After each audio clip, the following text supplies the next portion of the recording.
Hello, and welcome to you all to Original Strange Fairy Tales and Other Stories. I am very happy to see you here today. Today's story will be the biggest project that I have worked on so far. It is also one of my personal favorite fairy tales, and it is a story told in 7 chapters. It is an epic tale that has served as inspiration for many well-known and beloved books and movies. For example, Frozen and Narnia, to name a few.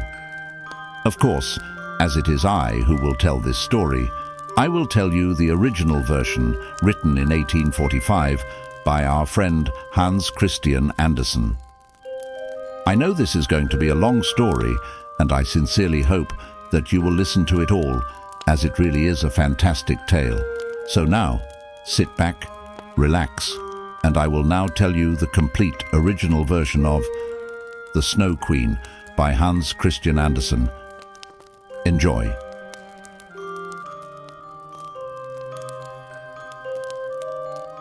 A Tale in 7 Stories. First story, which has to do with a mirror and its fragments. Now then, we will begin. When the story is done, you shall know a great deal more than you do now. He was a terribly bad hobgoblin, a goblin of the very wickedest sort, and, in fact, he was the devil himself. One day the devil was in a very good humor because he had just finished a mirror which had this peculiar power. Everything good and beautiful that was reflected in it seemed to dwindle to almost nothing at all, while everything that was worthless and ugly became most conspicuous and even uglier than ever. In this mirror, the loveliest landscapes looked like boiled spinach, and the very best people became hideous or stood on their heads and had no stomachs. Their faces were distorted beyond any recognition, and if a person had a freckle, it was sure to spread until it covered both nose and mouth. "That's very funny," said the devil. If a good, pious thought passed through anyone's mind, it showed in the mirror as a carnal grin, and the devil laughed aloud at his ingenious invention. All those who went to the hobgoblin's school, for he had a school of his own, told everyone that a miracle had come to pass. Now, they asserted, for the very first time you could see how the world and its people really looked. They scurried about with the mirror until there was not a person alive, nor a land on earth, that had not been distorted. Then they wanted to fly up to heaven itself, to scoff at the angels and our Lord. The higher they flew with the mirror, the wider it grinned. They could hardly manage to hold it. Higher they flew, and higher still, nearer to heaven and the angels. Then the grinning mirror trembled with such violence that it slipped from their hands and fell to the earth, where it shattered into hundreds of millions of billions of bits, or perhaps even more. And now it caused more trouble than it did before it was broken, because some of the fragments were smaller than a grain of sand, and these went flying throughout the wide world. Once they got in people's eyes, they would stay there. These bits of glass distorted everything the people saw, and made them see only the bad side of things, for every little bit of glass kept the same power that the whole mirror had possessed. A few people even got a glass splinter in their hearts, and that was a terrible thing, for it turned their hearts into lumps of ice. Some of the fragments were so large that they were used as window panes, but not the kind of window through which you should look at your friends. Other pieces were made into spectacles, and evil things came to pass when people put them on to see clearly and to see justice done. The fiend was so tickled by it all that he laughed till his sides were sore. But fine bits of the glass are still flying through the air, and now you shall hear what happened.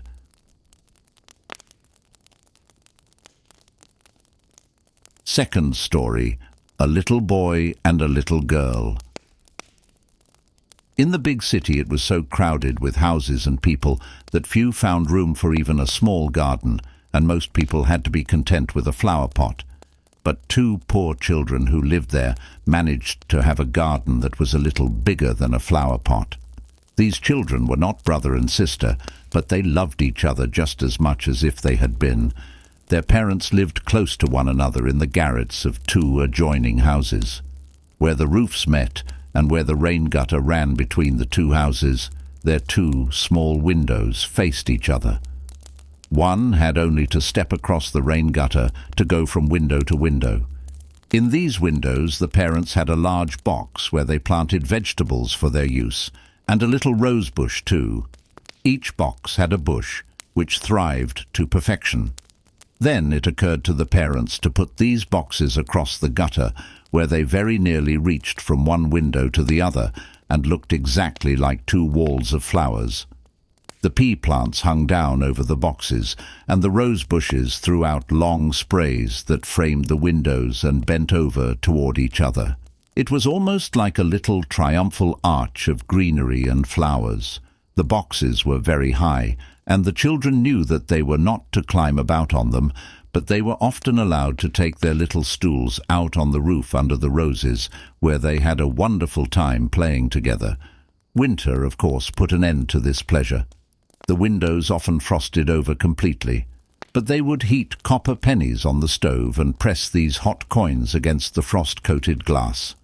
Then they had the finest of peepholes, as round as a ring, and behind them appeared a bright, friendly eye, one at each window. It was the little boy and the little girl who peeped out. His name was Kay, and hers was Gerda.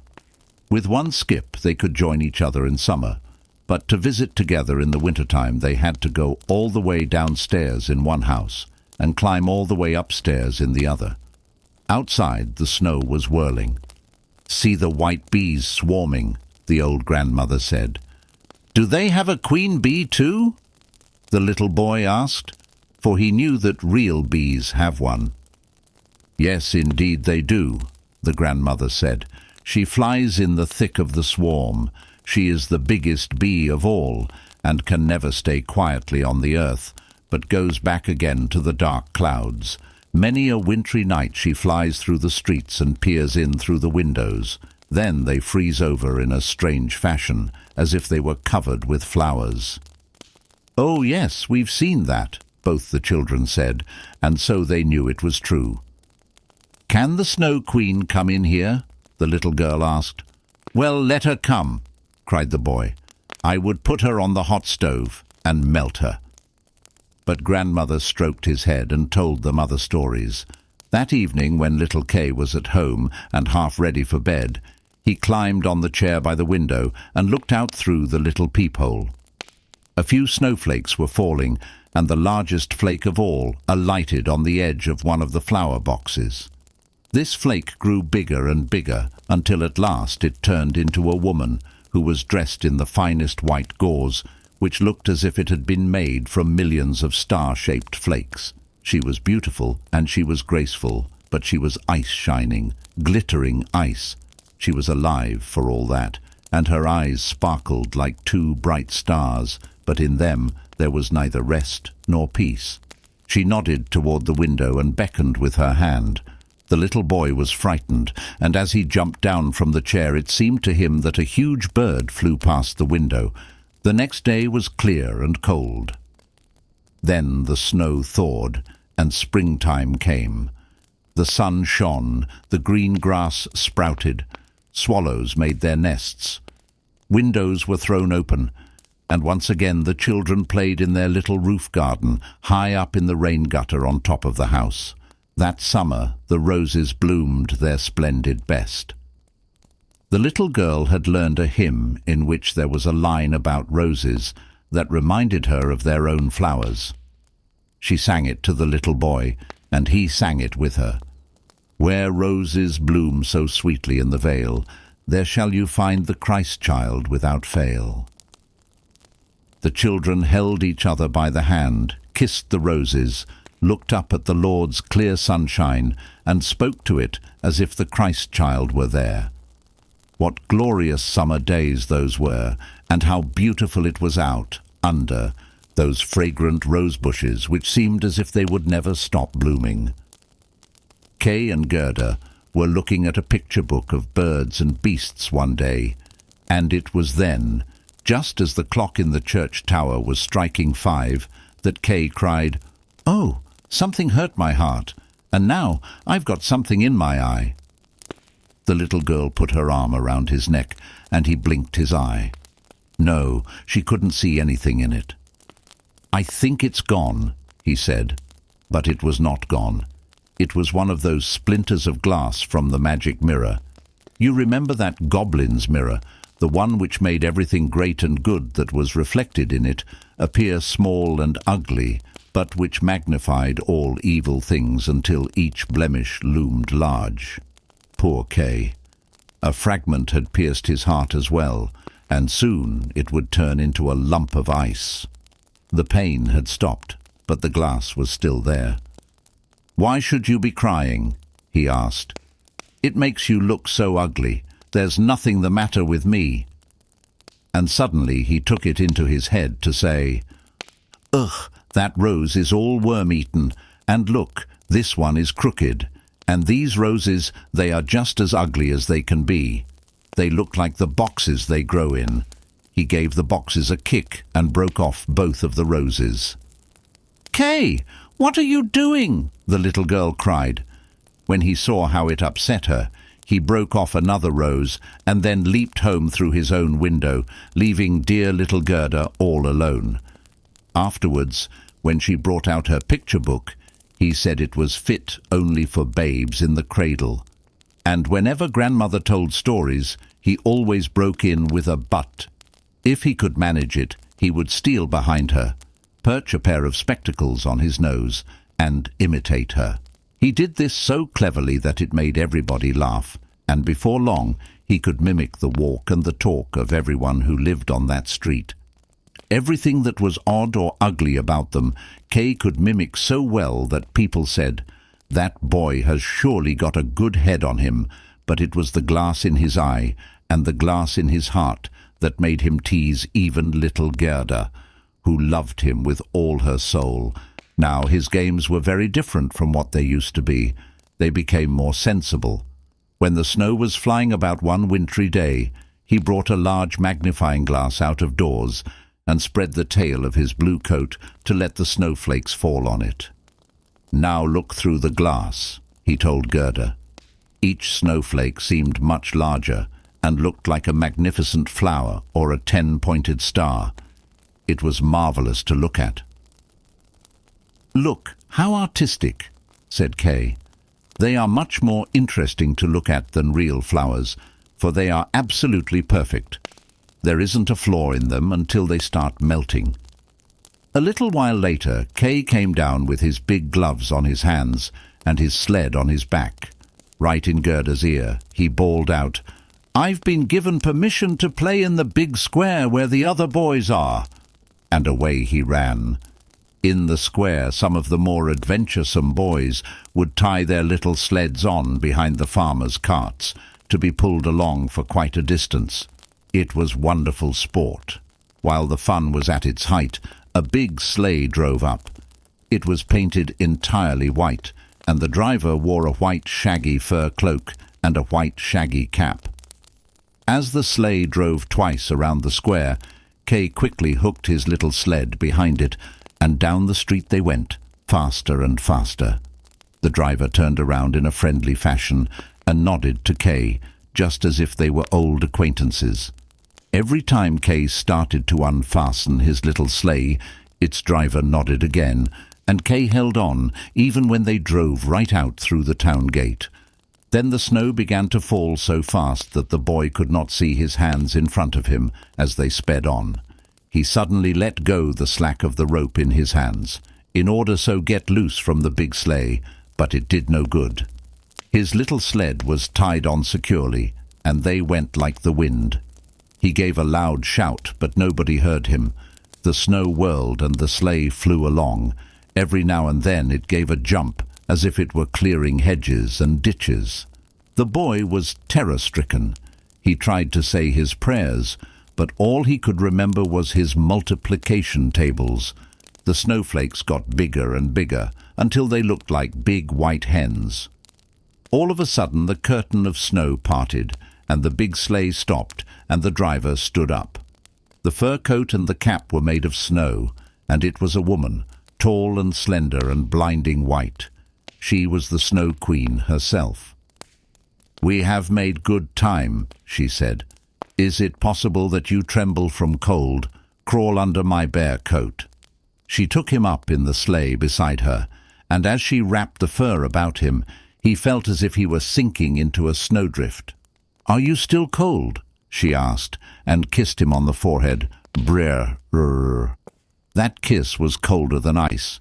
He felt it right down to his heart, half of which was already an icy lump. He felt as if he were dying, but only for a moment.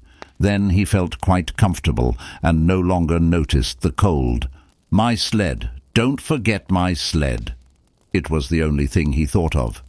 They tied it to one of the white hens, which flew along after them with the sled on its back.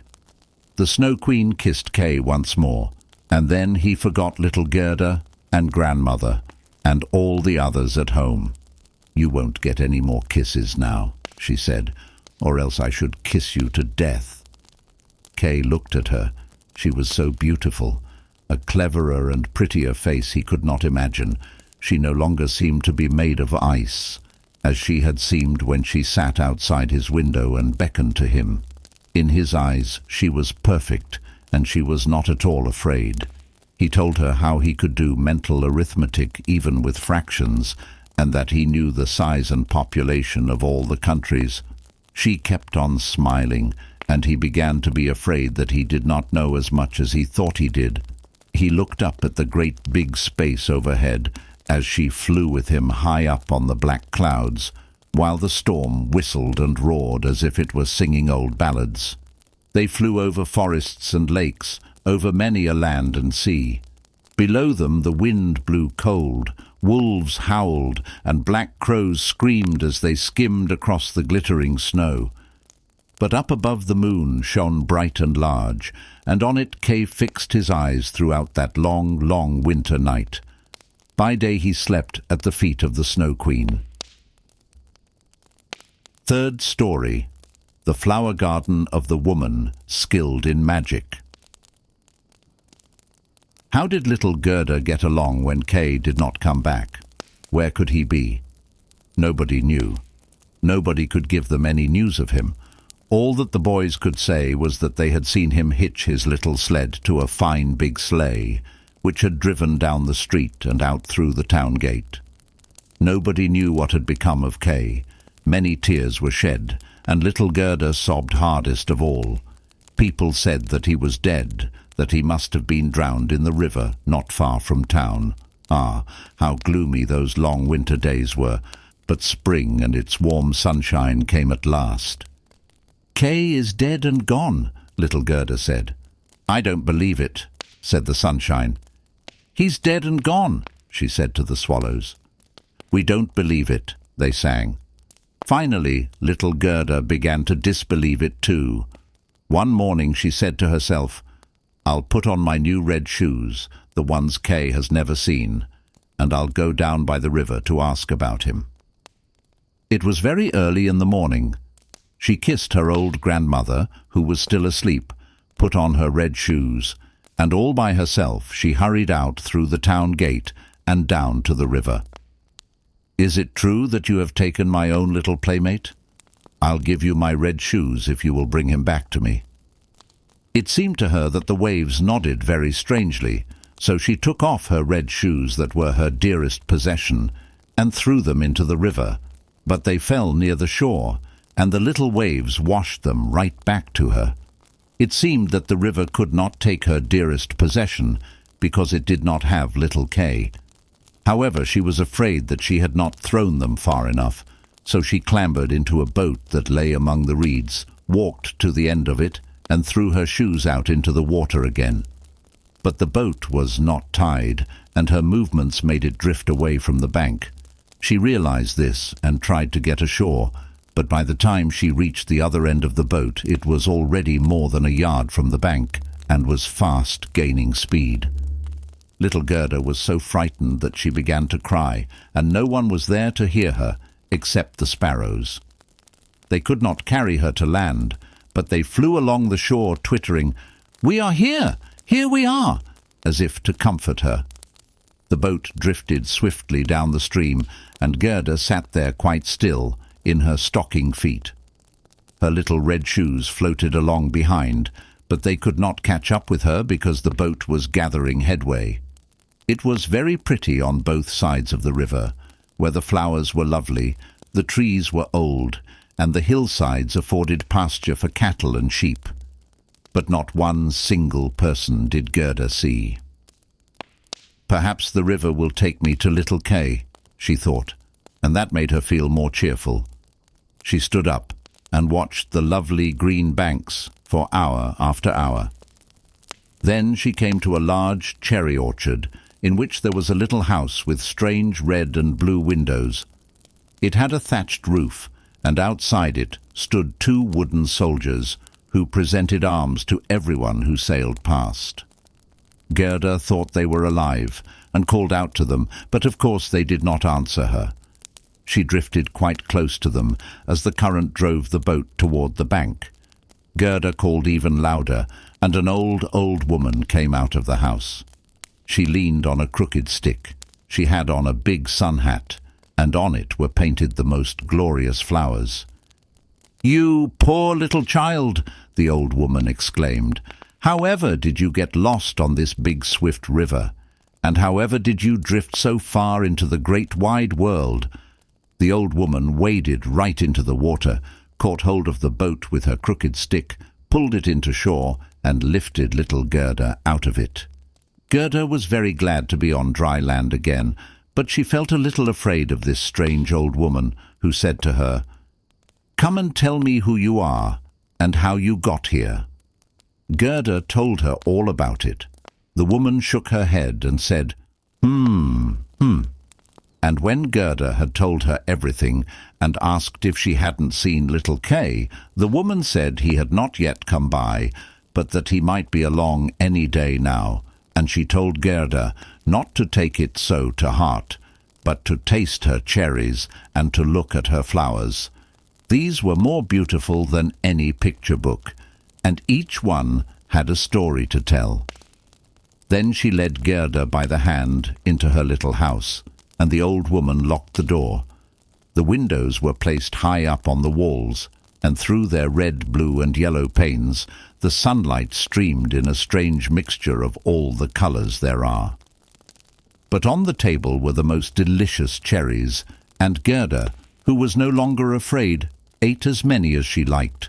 While she was eating them, the old woman combed her hair with a golden comb. Gerda's pretty hair fell in shining yellow ringlets on either side of a friendly little face that was as round and blooming as a rose. "I've so often wished for a dear little girl like you," the old woman told her. "Now you'll see how well the 2 of us will get along." While her hair was being combed, Gerda gradually forgot all about Kay, for the old woman was skilled in magic, but she was not a wicked witch. She only dabbled in magic to amuse herself, but she wanted very much to keep little Gerda. So she went out into her garden and pointed her crooked stick at all the rose bushes. In the full bloom of their beauty, all of them sank down into the black earth, without leaving a single trace behind. The old woman was afraid that if Gerda saw them, they would remind her so strongly of her own roses, and of Little Kay, that she would run away again. Then Gerda was led into the flower garden. How fragrant and lovely it was! Every known flower of every season was there in full bloom. No picture book was ever so pretty and gay. Gerda jumped for joy and played in the garden until the sun went down behind the tall cherry trees. Then she was tucked into a beautiful bed under a red silk coverlet quilted with blue violets. There she slept, and there she dreamed as gloriously as any queen on her wedding day. The next morning she again went out into the warm sunshine to play with the flowers, and this she did for many a day.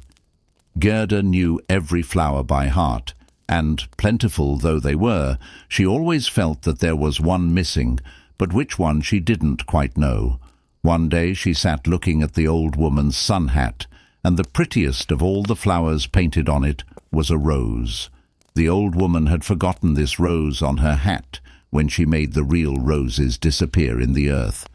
But that's just the sort of thing that happens when one doesn't stop to think. "Why aren't there any roses here?" said Gerda. She rushed out among the flower beds, and she looked, but there wasn't a rose to be seen. Then she sat down and cried. But her hot tears fell on the very spot where a rose bush had sunk into the ground, and when her warm tears moistened the earth, the bush sprang up again, as full of blossoms as when it disappeared. Gerda hugged it and kissed the roses. She remembered her own pretty roses and thought of little Kay. "Oh, how long I have been delayed," the little girl said. "I should have been looking for Kay." "Don't you know where he is?" she asked the roses. "Do you think that he is dead and gone?" "He isn't dead," the roses told her. "We have been down in the earth where the dead people are, but Kay is not there." "Thank you," said little Gerda, who went to all the other flowers, put her lips near them and asked, "Do you know where little Kay is?" But every flower stood in the sun and dreamed its own fairy tale or its story.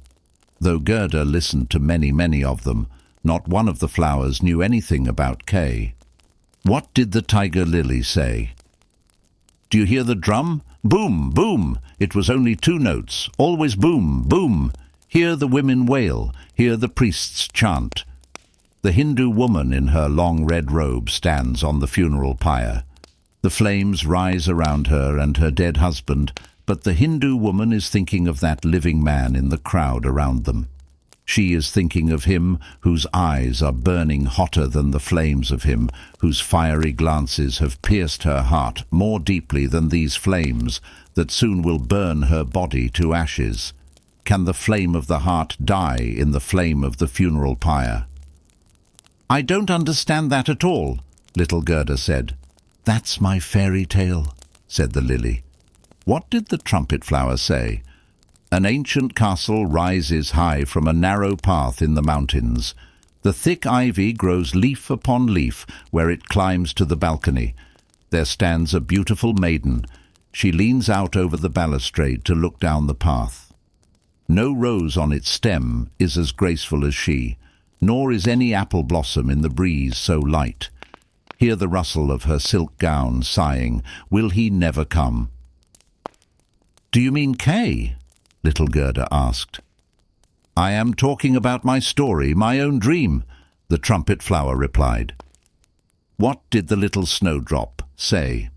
"Between the trees a board hangs by 2 ropes. It is a swing. 2 pretty little girls, with frocks as white as snow, and long green ribbons fluttering from their hats, are swinging. Their brother, who is bigger than they are, stands behind them on the swing, with his arms around the ropes to hold himself. In one hand he has a little cup, and in the other a clay pipe. He is blowing soap bubbles, and as the swing flies, the bubbles float off in all their changing colours. The last bubble is still clinging to the bowl of his pipe, and fluttering in the air as the swing sweeps to and fro. A little black dog, light as a bubble, is standing on his hind legs and trying to get up in the swing.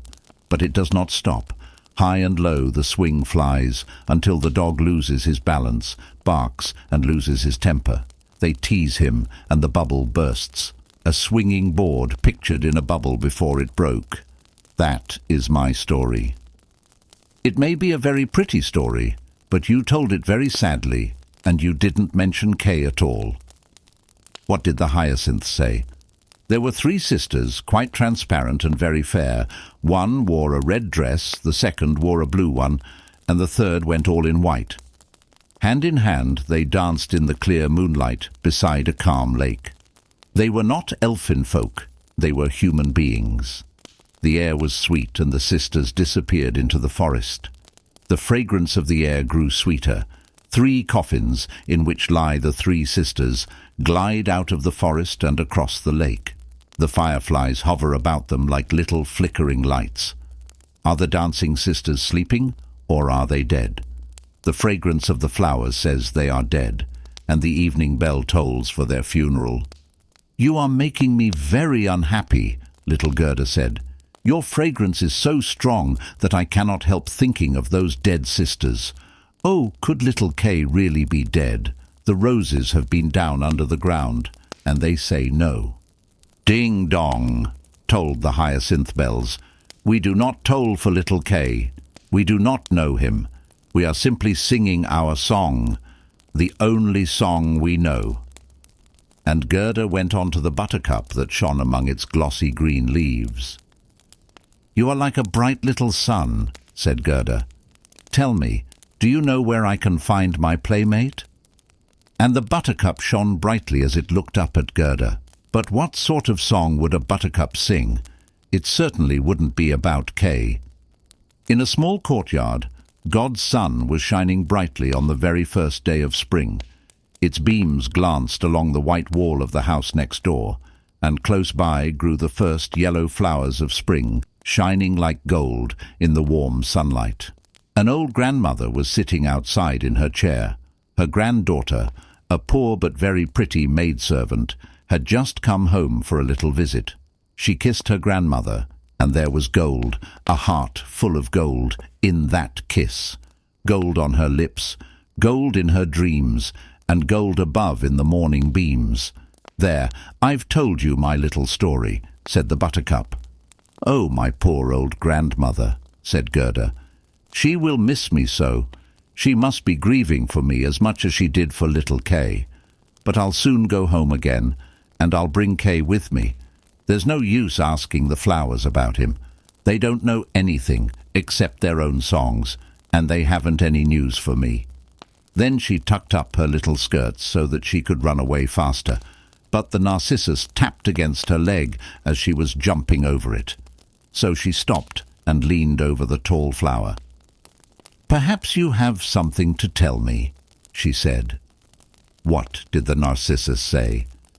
"I can see myself. I can see myself. Oh, how sweet is my own fragrance. Up in the narrow garret there is a little dancer, half-dressed. First she stands on one leg, then she stands on both, and kicks her heels at the whole world. She is an illusion of the stage. She pours water from the teapot over a piece of cloth she is holding. It is her bodice. Cleanliness is such a virtue. Her white dress hangs from a hook. It too has been washed in the teapot and dried on the roof. She puts it on and ties a saffron scarf around her neck to make the dress seem whiter. Point your toes. See how straight she balances on that single stem. I can see myself. I can see myself." "I'm not interested," said Gerda. "What a thing to tell me about." She ran to the end of the garden, and though the gate was fastened, she worked the rusty latch till it gave way, and the gate flew open. Little Gerda scampered out into the wide world in her bare feet. She looked back 3 times, but nobody came after her. At last she could run no farther, and she sat down to rest on a big stone, and when she looked up she saw that summer had gone by, and it was late in the fall. She could never have guessed it inside the beautiful garden where the sun was always shining, and the flowers of every season were always in full bloom. "Gracious, how long I've dallied," Gerda said. "Fall is already here. I can't rest any longer." She got up to run on, but how footsore and tired she was, and how cold and bleak everything around her looked. The long leaves of the willow tree had turned quite yellow, and damp puffs of mist dropped from them like drops of water. One leaf after another fell to the ground. Only the blackthorn still bore fruit, and its fruit was so sour that it set your teeth on edge. Oh, how dreary and grey the wide world looked. 4th story, The Prince and the Princess. The next time that Gerda was forced to rest, a big crow came hopping across the snow in front of her. For a long time he had been watching her and cocking his head to one side, and now he said, "Caw, caw, good caw day." He could not say it any better, but he felt kindly inclined toward the little girl and asked her where she was going in the great wide world, all alone. Gerda understood him when he said, alone, and she knew its meaning all too well. She told the crow the whole story of her life and asked if he hadn't seen Kay. The crow gravely nodded his head and cawed, "Maybe I have, maybe I have." "What? Do you really think you have?" the little girl cried, and almost hugged the crow to death as she kissed him. "Gently, gently," said the crow. "I think that it may have been little Kay that I saw, but if it was, then he has forgotten you for the princess." "Does he live with a princess?" Gerda asked. "Yes, listen," said the crow, "but it is so hard for me to speak your language. If you understand crow talk, I can tell you much more easily." "I don't know that language," said Gerda. "My grandmother knows it, just as well as she knows baby talk, and I do wish I had learned it." "No matter," said the crow. "I'll tell you as well as I can, though that won't be any too good." And he told her all that he knew. "In the kingdom where we are now, there is a princess who is uncommonly clever, and no wonder. She has read all the newspapers in the world and forgotten them again. That's how clever she is. Well, not long ago, she was sitting on her throne. That's by no means as much fun as people suppose, so she fell to humming an old tune, and the refrain of it happened to run, "Why, oh, why shouldn't I get married?" "Why, that's an idea," said she. And she made up her mind to marry as soon as she could find the sort of husband who could give a good answer when anyone spoke to him, instead of one of those fellows who merely stand around looking impressive, for that is so tiresome. She had the drums drubbed to call together all her ladies-in-waiting, and when they heard what she had in mind, they were delighted. "Oh, we like that," they said. "We were just thinking the very same thing." "Believe me," said the crow, "every word I tell you is true. I have a tame lady-love who has the run of the palace, and I had the whole story straight from her." Of course his lady-love was also a crow, for birds of a feather will flock together. The newspapers immediately came out with a border of hearts and the initials of the princess, and you could read an announcement that any presentable young man might go to the palace and talk with her. The one who spoke best, and who seemed most at home in the palace, would be chosen by the princess as her husband. "Yes, yes," said the crow. "Believe me, that's as true as it is that here I sit. Men flocked to the palace, and there was much crowding and crushing, but on neither the first nor the second day was anyone chosen. Out in the street they were all glib talkers, but after they entered the palace gate, where the guardsmen were stationed in their silver-braided uniforms, and after they climbed up the staircase, lined with footmen in gold-embroidered livery, they arrived in the brilliantly lighted reception halls without a word to say.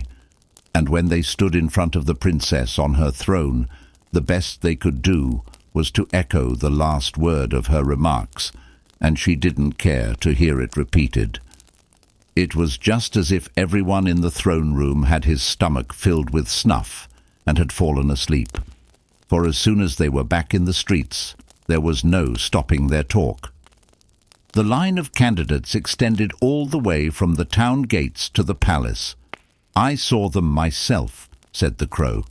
"They got hungry and they got thirsty, but from the palace they got nothing, not even a glass of lukewarm water. To be sure, some of the clever candidates had brought sandwiches with them, but they did not share them with their neighbours. Each man thought, just let him look hungry, then the princess won't take him." "But Kay, little Kay," Gerda interrupted, "when did he come? Was he among those people?" "Give me time, give me time. We are just coming to him." On the third day, a little person, with neither horse nor carriage, strode boldly up to the palace. His eyes sparkled the way yours do, and he had handsome long hair, but his clothes were poor.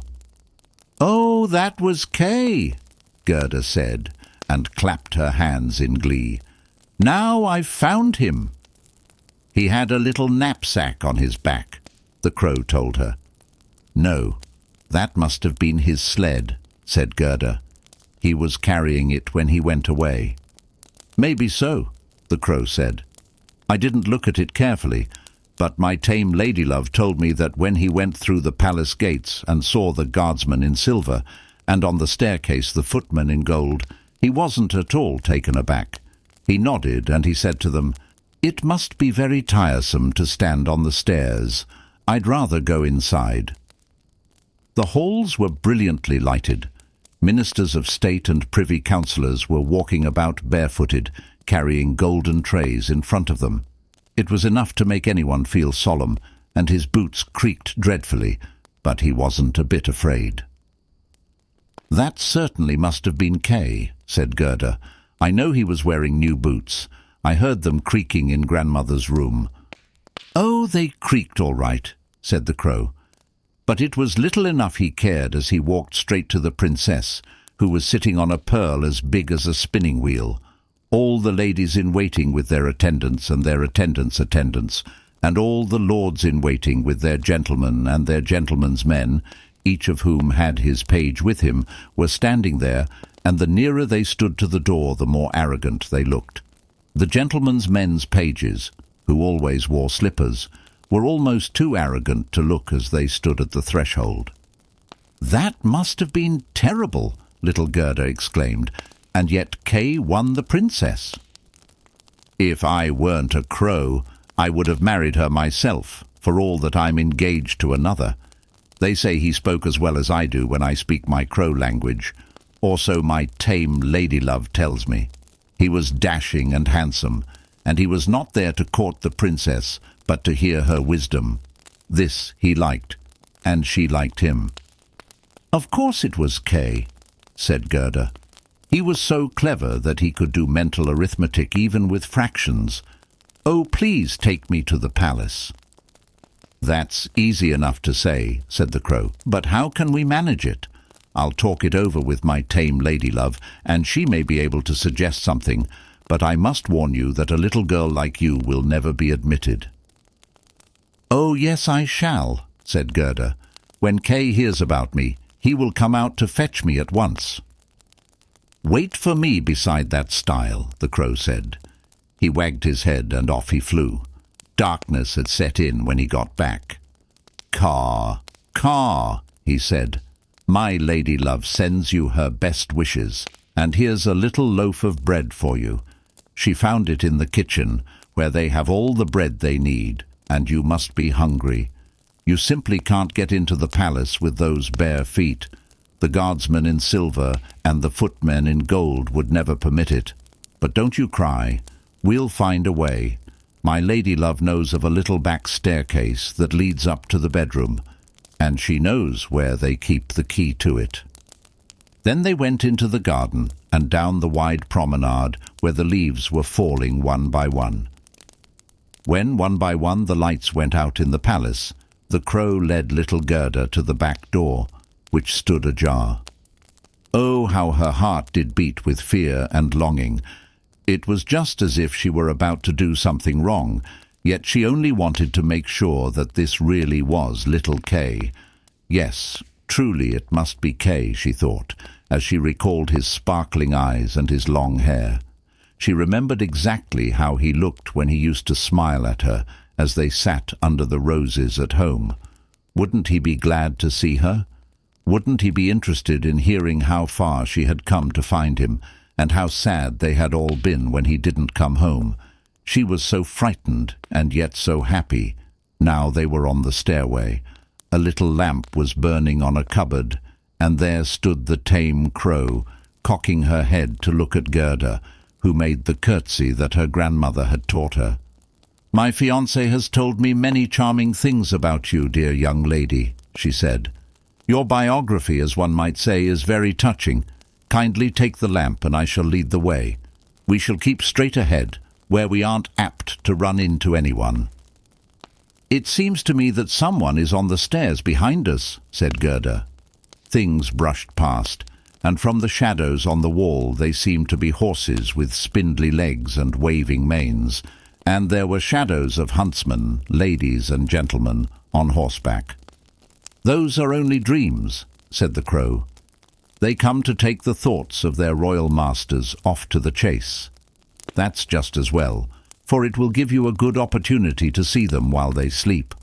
But I trust that when you rise to high position and power, you will show a grateful heart."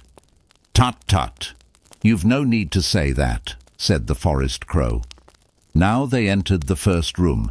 It was hung with rose-coloured satin, embroidered with flowers. The dream shadows were flitting by so fast that Gerda could not see the lords and ladies. Hall after magnificent hall quite bewildered her, until at last they reached the royal bedroom. The ceiling of it was like the top of a huge palm tree, with leaves of glass, costly glass. In the middle of the room, 2 beds hung from a massive stem of gold. Each of them looked like a lily. One bed was white, and there lay the princess. The other was red, and there Gerda hoped to find little Kay. She bent one of the scarlet petals, and saw the nape of a little brown neck. Surely this must be Kay. She called his name aloud, and held the lamp near him. The dreams on horseback pranced into the room again, as he awoke and turned his head, and it was not little Kay at all. The prince only resembled Kay about the neck, but he was young and handsome. The princess peeked out of her lily-white bed and asked what had happened. Little Gerda cried and told them all about herself and about all that the crows had done for her. "Poor little thing," the prince and the princess said. They praised the crows and said they weren't the least bit angry with them, but not to do it again. Furthermore, they should have a reward. "Would you rather fly about without any responsibilities," said the princess, "or would you care to be appointed court crows for life, with rights to all scraps from the kitchen?" Both the crows bowed low and begged for permanent office, for they thought of their future and said it was better to provide for their old age, as they called it. The prince got up and let Gerda have his bed. It was the utmost that he could do. She clasped her little hands and thought, how nice the people and the birds are. She closed her eyes, fell peacefully asleep, and all the dreams came flying back again. They looked like angels, and they drew a little sled on which Kay sat. He nodded to her, but this was only in a dream, so it all disappeared when she woke up. The next day she was dressed from her head to her heels in silk, and in velvet too. They asked her to stay at the palace and have a nice time there, but instead she begged them to let her have a little carriage, a little horse, and a pair of little boots, so that she could drive out into the wide world to find Kay. They gave her a pair of boots and also a muff. They dressed her as nicely as could be, and when she was ready to go, there at the gate stood a brand new carriage of pure gold. On it, the coat of arms of the prince and the princess glistened like a star. The coachman, the footman, and the postilions for postilions there all wore golden crowns. The prince and the princess themselves helped her into the carriage and wished her Godspeed.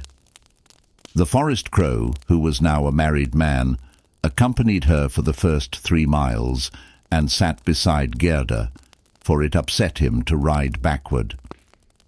The other crow stood beside the gate and waved her wings. She did not accompany them, because she was suffering from a headache brought on by eating too much in her new position. Inside, the carriage was lined with sugared cookies, and the seats were filled with fruit and gingerbread. "Fare you well, called the prince and princess. Little Gerda cried, and the crow cried too, for the first few miles. Then the crow said goodbye, and that was the saddest leave-taking of all. He flew up into a tree and waved his big black wings as long as he could see the carriage, which flashed as brightly as the sun. 5th story. The Little Robber Girl. The carriage rolled on into a dark forest. Like a blazing torch it shone in the eyes of some robbers. They could not bear it. "That's gold! That's gold!" they cried. They sprang forward, seized the horses, killed the little postilions, the coachman and the footman, and dragged little Gerda out of the carriage. "How plump and how tender she looks, just as if she'd been fattened on nuts," cried the old robber woman, who had a long bristly beard and long eyebrows that hung down over her eyes. "She looks like a fat little lamb. What a dainty dish she will be." As she said this, she drew out her knife, a dreadful, flashing thing. "Ouch!" the old woman howled. At just that moment her own little daughter had bitten her ear. The little girl whom she carried on her back was a wild and reckless creature. "You beastly brat!" her mother exclaimed, but it kept her from using that knife on Gerda. "She shall play with me," said the little robber girl. "She must give me her muff and that pretty dress she wears, and sleep with me in my bed." And she again gave her mother such a bite that the woman hopped and whirled around in pain. All the robbers laughed and shouted, "See how she dances with her brat." "I want to ride in the carriage," the little robber girl said, and ride she did, for she was too spoiled and headstrong for words. She and Gerda climbed into the carriage, and away they drove over stumps and stones into the depths of the forest. The little robber girl was no taller than Gerda, but she was stronger and much broader in the shoulders. Her skin was brown, and her eyes coal-black, almost sad in their expression. She put her arms around Gerda and said, "They shan't kill you unless I get angry with you. I think you must be a princess." "No, I'm not," said little Gerda, and she told about all that had happened to her and how much she cared for little Kay. The robber girl looked at her gravely, gave a little nod of approval, and told her, "Even if I should get angry with you, they shan't kill you, because I'll do it myself." Then she dried Gerda's eyes and stuck her own hands into Gerda's soft, warm muff. The carriage stopped at last, in the courtyard of a robber's castle. The walls of it were cracked from bottom to top. Crows and ravens flew out of every loophole, and bulldogs huge enough to devour a man jumped high in the air. But they did not bark, for that was forbidden. In the middle of the stone-paved, smoky old hall, a big fire was burning. The smoke of it drifted up to the ceiling, where it had to find its own way out. Soup was boiling in a big cauldron, and hares and rabbits were roasting on the spit. "Tonight you shall sleep with me and all my little animals," the robber girl said. After they had something to eat and drink, they went over to a corner that was strewn with rugs and straw. On sticks and perches around the bedding roosted nearly 100 pigeons. They seemed to be asleep, but they stirred just a little when the two little girls came near them. "They are all mine," said the little robber girl. She seized the one that was nearest to her, held it by the legs, and shook it until it flapped its wings. "Kiss it," she cried, and thrust the bird in Gerda's face. "Those two are the wild rascals," she said, pointing high up the wall to a hole barred with wooden sticks. "Rascals of the woods they are, and they would fly away in a minute if they were not locked up." "And here is my old sweetheart, Bay," she said, pulling at the horns of a reindeer that was tethered by a shiny copper ring around his neck. "We have to keep a sharp eye on him, or he would run away from us too. Every single night I tickle his neck with my knife blade, for he is afraid of that." From a hole in the wall she pulled a long knife and rubbed it against the reindeer's neck. After the poor animal had kicked up its heels, the robber girl laughed and pulled Gerda down into the bed with her. "Are you going to keep that knife in bed with you?" Gerda asked, and looked at it a little frightened. "I always sleep with my knife," the little robber girl said. "You never can tell what may happen, but let's hear again what you told me before about little Kay, and about why you are wandering through the wide world." Gerda told the story all over again, while the wild pigeons cooed in their cage overhead, and the tame pigeons slept. The little robber girl clasped one arm around Gerda's neck, gripped her knife in the other hand, fell asleep, and snored so that one could hear her. But Gerda could not close her eyes at all. She did not know whether she was to live or whether she was to die. The robbers sat around their fire, singing and drinking, and the old robber woman was turning somersaults. It was a terrible sight for a little girl to see. Then the wood pigeons said, "Coo, coo, we have seen little Kay." A white hen was carrying his sled, and Kay sat in the Snow Queen's sleigh. They swooped low over the trees where we lay in our nest. The Snow Queen blew upon us, and all the young pigeons died except us. Coo, coo. "What is that you are saying up there?" cried Gerda. "Where was the Snow Queen going? Do you know anything about it?" "She was probably bound for Lapland, where they always have snow and ice. Why don't you ask the reindeer who's tethered beside you?" "Yes, there is ice and snow in that glorious land," the reindeer told her. "You can prance about freely across those great glittering fields. The Snow Queen has her summer tent there, but her stronghold is a castle up nearer the North Pole, on the island called Spitzbergen." "Oh, Kay, little Kay," Gerda sighed. "Lie still," said the robber girl, "or I'll stick my knife in your stomach." In the morning Gerda told her all that the wood pigeons had said. The little robber girl looked quite thoughtful. She nodded her head and exclaimed, "Leave it to me, leave it to me."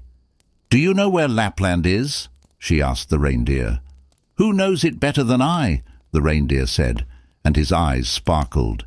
"There I was born, there I was bred, and there I kicked my heels in freedom across the fields of snow." "Listen," the robber girl said to Gerda. "As you see, all the men are away. Mother is still here, and here she'll stay. But before the morning is over, she will drink out of that big bottle, and then she usually dozes off for a nap. As soon as that happens, I will do you a good turn." She jumped out of bed, rushed over and threw her arms around her mother's neck, pulled at her beard bristles and said, "Good morning, my dear nanny goat." Her mother thumped her nose until it was red and blue, but all that was done out of pure love. As soon as the mother had tipped up the bottle and dozed off to sleep, the little robber girl ran to the reindeer and said, "I have a good notion to keep you here and tickle you with my sharp knife. You are so funny when I do, but never mind that. I'll untie your rope and help you find your way outside so that you can run back to Lapland. But you must put your best leg forward and carry this little girl to the Snow Queen's palace, where her playmate is. I suppose you heard what she told me, for she spoke so loud, and you were eavesdropping." The reindeer was so happy that he bounded into the air. The robber girl hoisted little Gerda on his back, carefully tied her in place, and even gave her a little pillow to sit on. "I don't do things halfway," she said. "Here, take back your fur boots, for it's going to be bitter cold. I'll keep your muff because it's such a pretty one, but your fingers mustn't get cold. Here are my mother's big mittens, which will come right up to your elbows. Pull them on. Now your hands look just like my ugly mother's big paws." And Gerda shed happy tears. "I don't care to see you blubbering," said the little robber girl. "You ought to look pleased now. Here, take these 2 loaves of bread and this ham along so that you won't starve." When these provisions were tied on the back of the reindeer, the little robber girl opened the door and called in all the big dogs. Then she cut the tether with her knife and said to the reindeer, "Now run, but see that you take good care of the little girl." Gerda waved her big mittens to the little robber girl and said goodbye. Then the reindeer bounded away, over stumps and stones, straight through the great forest, over swamps and across the plains, as fast as he could run. The wolves howled, the ravens shrieked, and kershoo, kershoo, the red streaks of light ripped through the heavens, with a noise that sounded like sneezing. "Those are my old northern lights," said the reindeer. "See how they flash." And on he ran, faster than ever by night and day. The loaves were eaten, and the whole ham was eaten, and there they were in Lapland. Sixth story. The Lap Woman and the Finn Woman. They stopped in front of the little hut, and a makeshift dwelling it was. The roof of it almost touched the ground, and the doorway was so low that the family had to lie on their stomachs to crawl in it or out of it. No one was at home except an old Lap woman who was cooking fish over a whale oil lamp. The reindeer told her Gerda's whole story, but first he told his own, which he thought was much more important. Besides, Gerda was so cold that she couldn't say a thing. "Oh, you poor creatures," the Lap woman said. "You've still got such a long way to go. Why, you will have to travel hundreds of miles into the Finnmark. For it's there that the Snow Queen is taking a country vacation and burning her blue fireworks every evening. I'll jot down a message on a dried codfish, for I haven't any paper. I want you to take it to the Finn woman who lives up there. She will be able to tell you more about it than I can." As soon as Gerda had thawed out and had had something to eat and drink, the Lap woman wrote a few words on a dried codfish, told Gerda to take good care of it, and tied her again on the back of the reindeer. Off he ran, and all night long the skies crackled and swished as the most beautiful northern lights flashed over their heads. At last they came to the Finnmark, and knocked at the Finn woman's chimney, for she hadn't a sign of a door. It was so hot inside that the Finn woman went about almost naked. She was small and terribly dowdy, but she at once helped little Gerda off with her mittens and boots, and loosened her clothes. Otherwise the heat would have wilted her. Then the woman put a piece of ice on the reindeer's head, and read what was written on the codfish. She read it 3 times, and when she knew it by heart, she put the fish into the kettle of soup, for they might as well eat it. She never wasted anything. The reindeer told her his own story first, and then little Gerda's. The Finn woman winked a knowing eye, but she didn't say anything. "You are such a wise woman," said the reindeer. "I know that you can tie all the winds of the world together with a bit of cotton thread. If the sailor unties one knot, he gets a favourable wind. If he unties another, he gets a stiff gale, while if he unties the 3rd and 4th knots, such a tempest rages that it flattens the trees in the forest. Won't you give this little girl something to drink that will make her as strong as 12 men, so that she may overpower the Snow Queen?" 12 strong men, the Finn woman sniffed. Much good that would be. She went to the shelf, took down a big rolled-up skin, and unrolled it.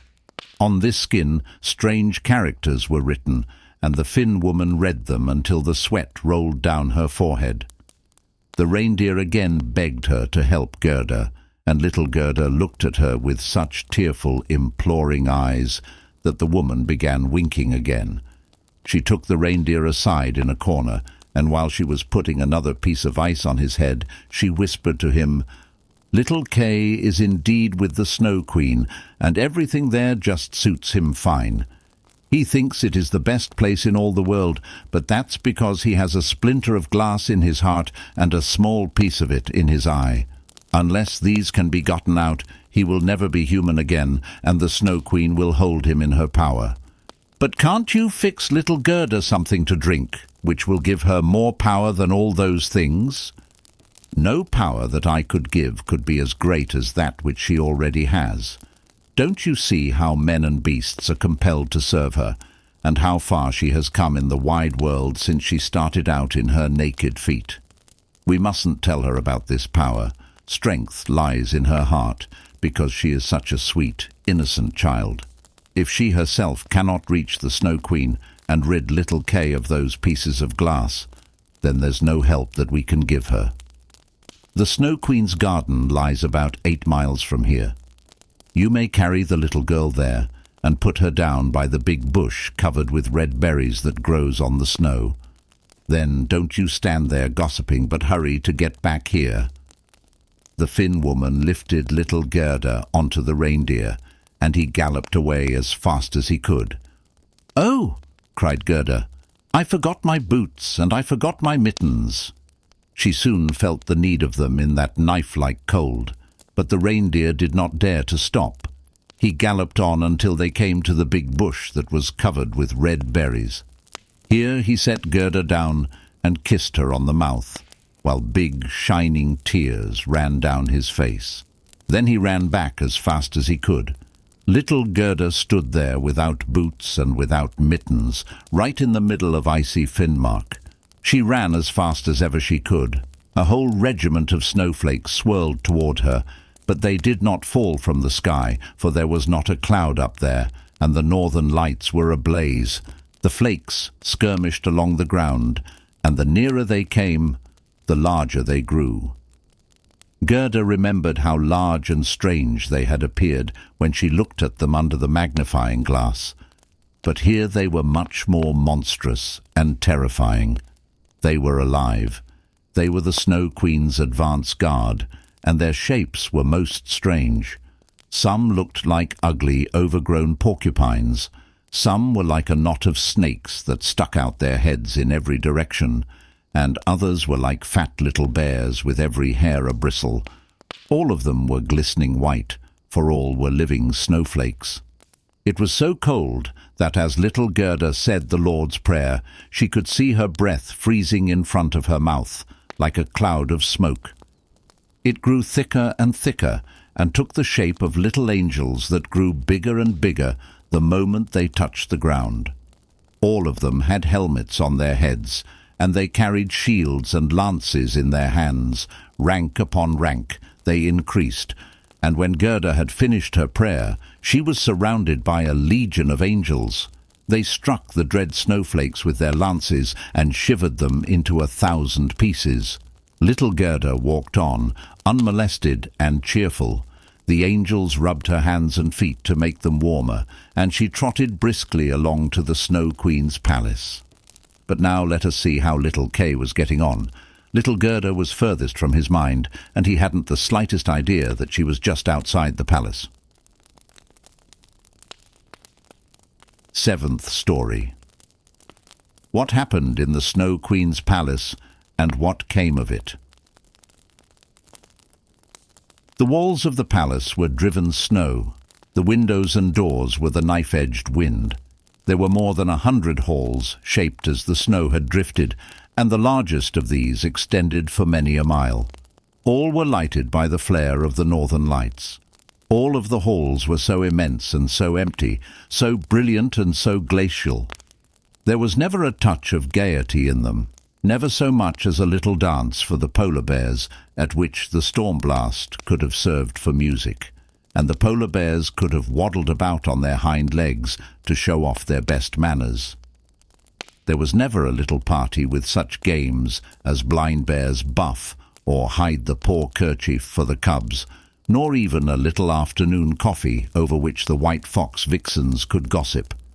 Empty, vast, and frigid were the Snow Queen's halls. The northern lights flared with such regularity that you could time exactly when they would be at the highest and lowest. In the middle of the vast, empty hall of snow was a frozen lake. It was cracked into 1,000 pieces, but each piece was shaped so exactly like the others that it seemed a work of wonderful craftsmanship.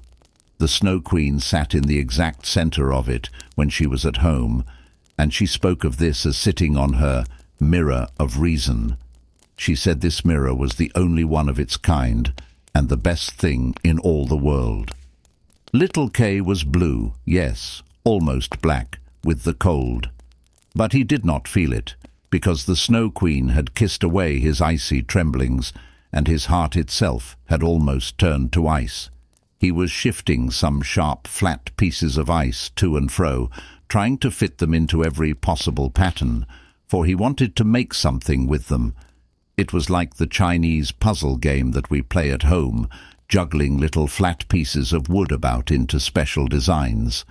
Kay was cleverly arranging his pieces in the game of ice-cold reason.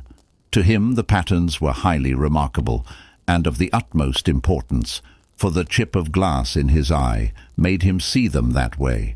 He arranged his pieces to spell out many words, but he could never find the way to make the one word he was so eager to form. The word was eternity. The Snow Queen had said to him, "If you can puzzle that out, you shall be your own master, and I'll give you the whole world and a new pair of skates." But he could not puzzle it out. "Now I am going to make a flying trip to the warm countries," the Snow Queen told him. "I want to go and take a look into the black cauldrons." She meant the volcanoes of Etna and Vesuvius. "I must whiten them up a bit. They need it, and it will be such a relief after all those yellow lemons and purple grapes." And away she flew. Kay sat all alone in that endless, empty, frigid hall, and puzzled over the pieces of ice until he almost cracked his skull. He sat so stiff and still that one might have thought he was frozen to death. All of a sudden, little Gerda walked up to the palace through the great gate, which was a knife-edged wind. But Gerda said her evening prayer. The wind was lulled to rest, and the little girl came on into the vast, cold, empty hall. Then she saw Kay. She recognized him at once and ran to throw her arms around him. She held him close and cried, "Kay, dearest little Kay, I've found you at last." But he sat still and stiff and cold. Gerda shed hot tears, and when they fell upon him they went straight to his heart. They melted the lump of ice and burned away the splinter of glass in it. He looked up at her, and she sang, "Where roses bloom so sweetly in the vale, there shall you find the Christ child without fail." Kay burst into tears. He cried so freely that the little piece of glass in his eye was washed right out. "Gerda!" He knew her, and cried out in his happiness, "My sweet little Gerda, where have you been so long? And where have I been?" He looked around him and said, "How cold it is here, how enormous and empty." He held fast to Gerda, who laughed until happy tears rolled down her cheeks. Their bliss was so heavenly that even the bits of glass danced about them and shared in their happiness. When the pieces grew tired, they dropped into a pattern which made the very word that the Snow Queen had told Kay he must find before he became his own master and received the whole world and a new pair of skates. Gerda kissed his cheeks, and they turned pink again. She kissed his eyes, and they sparkled like hers. She kissed his hands and feet, and he became strong and well. The Snow Queen might come home now whenever she pleased, for there stood the order for Kay's release, written in letters of shining ice. Hand in hand, Kay and Gerda strolled out of that enormous palace. They talked about grandmother and about the roses on their roof. Wherever they went, the wind died down and the sun shone out. When they came to the bush that was covered with red berries, the reindeer was waiting to meet them. He had brought along a young reindeer mate who had warm milk for the children to drink and who kissed them on the mouth. Then these reindeer carried Gerda and Kay first to the Finn woman. They warmed themselves in her hot room, and when she had given them directions for their journey home, they rode on to the Lapp woman. She had made them new clothes and was ready to take them along in her sleigh.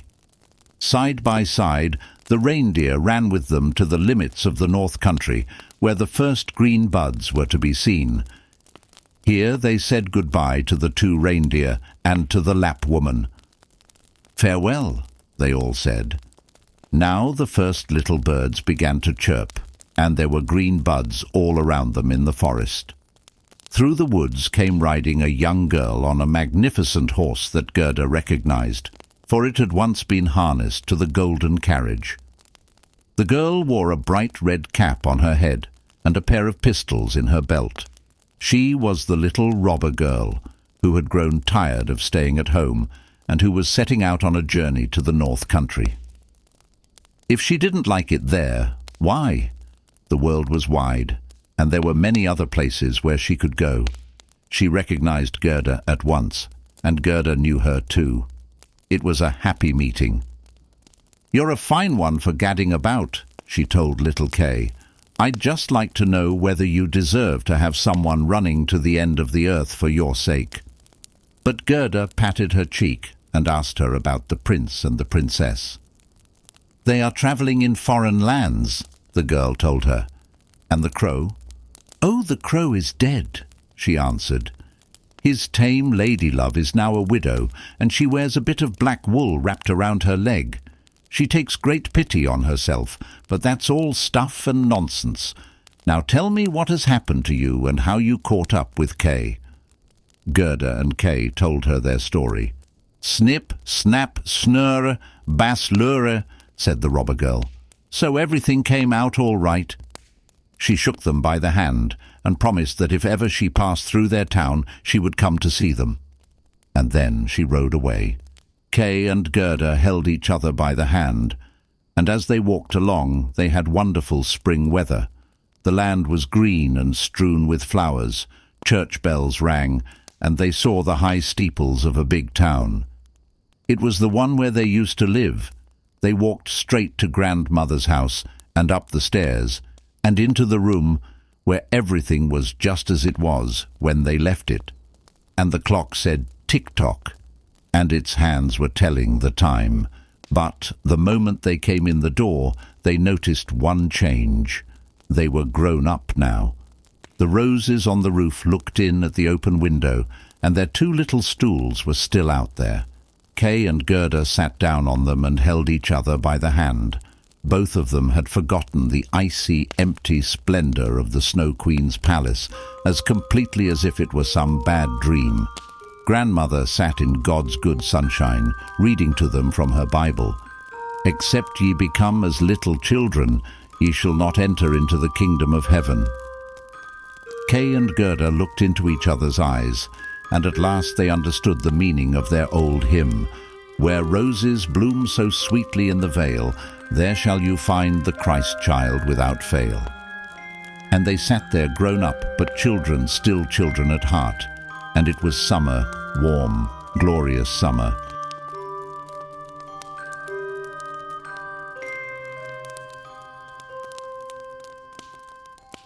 Thank you all for staying with me and listening to this epic story. I really hope that you all have liked what you have heard. And if you enjoyed my story, then please like, subscribe, and share it with others. Again, I thank you very much for listening, and I hope to see you again very soon.